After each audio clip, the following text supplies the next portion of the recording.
Naye naibu rais Profesa Kithure Kindiki amewataka viongozi wa upinzani kuacha kuwachochea vijana kuzua ghasia kwenye maandamano, akisema sio suluhisho la bei ya juu ya mafuta. Akizungumza huko Eldama Ravine, kaunti ya Baringo, alipokagua miradi ya maendeleo, Kindiki alisema bei ya mafuta imesababishwa na mapigano ya Mashariki ya Kati, jambo ambalo limeathiri sekta ya mafuta kote duniani. Naibu rais akikosoa upinzani kwa kuilaumu serikali kwa swala ambalo Kenya haihusiki, akisisitiza kuwa serikali iliweka mikakati kadhaa ya kuwapunguzia Wakenya mzigo mkubwa ambao ungewalemea zaidi. Katika ziara hiyo, Kindiki alikagua miradi kadhaa ya ujenzi wa barabara.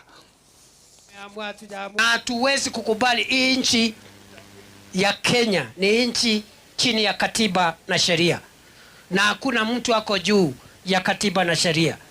Na vijana wetu, usidanganywe na mtu kiongozi ako na miaka mingi, sio kijana kama wewe. Yeye ameelimisha watoto wake, yeye amemaliza kazi yake ya muhimu duniani.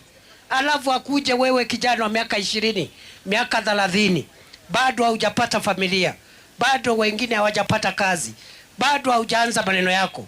Alafu uende akuambie uende ukahatarisha maisha yako kufanya mambo ya fujo na kukabiliana na polisi kule barabarani. Usikubali.